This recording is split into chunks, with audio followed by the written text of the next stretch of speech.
Tony, when there is physical death, is it the end, or is there a risk that it goes on? In normal terms, if there is living in the illusion of there being a me, physical death is simply the end of that illusion.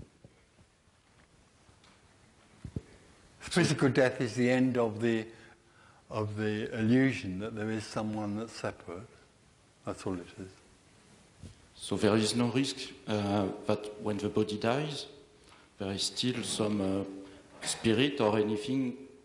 No, there isn't a spirit or anything. There's just a body within which there's a belief or a sense of there being a separate identity.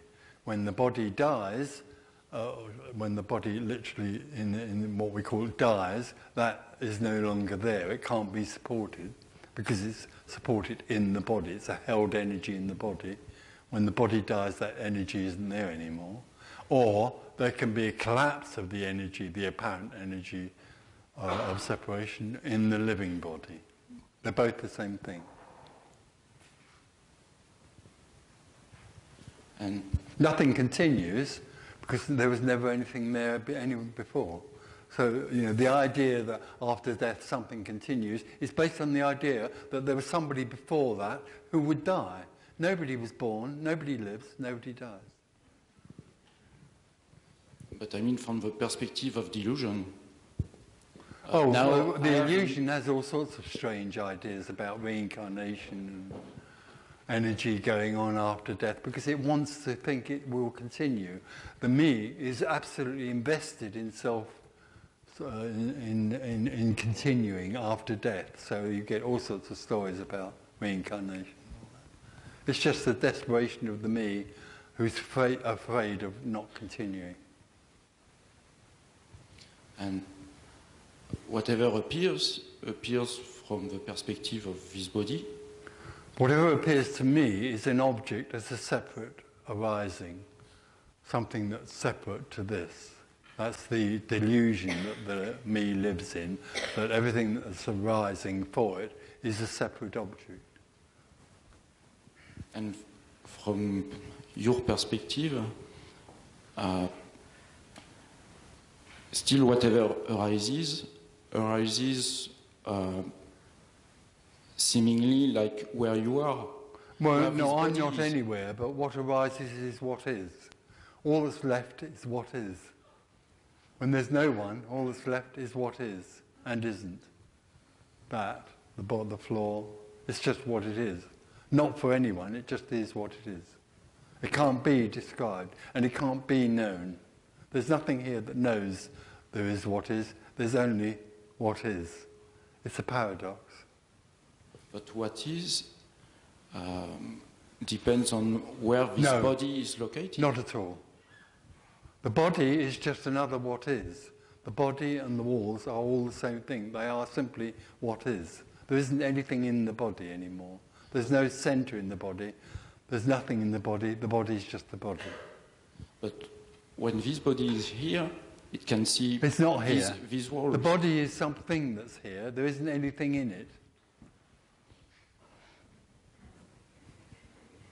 That which thought it was at the centre of the body, the me, the self, the I'm at the centre, I'm the centre of the body, is no more there. So there isn't anything that knows there's a floor or is aware of the floor. There's just floor. It can't be comprehended. Me can't comprehend this. It sounds like madness to me.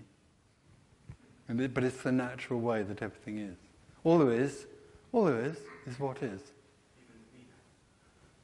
Even you. But the difficulty when there's a me is that the me thinks it's a real thing in here, and when it looks at the floor, it thinks it's a real floor. That's the difference. The me in here, not with the floor, but the me in here transforms the floor into a solid object, into something real.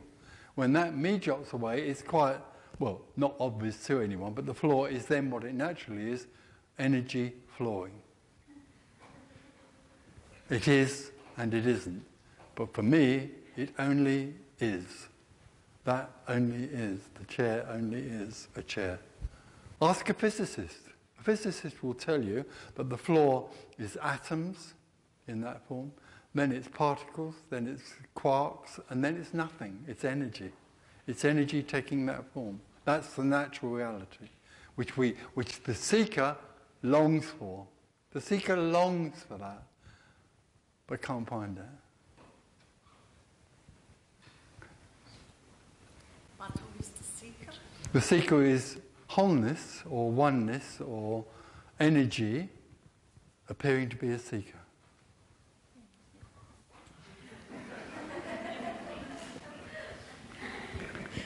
The seeker, the me, is wholeness seeking. Wholeness energy can contract itself and appear to be separate from itself, and then it seeks itself.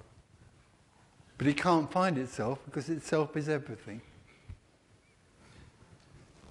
The seeker looks for something. The seeker is looking for a something. I'm a something, so enlightenment is a something. I can go and find something. If I go far enough and dig enough holes, one day I will find enlightenment. Never, because enlightenment is all there is already. It can't be found because it's everything.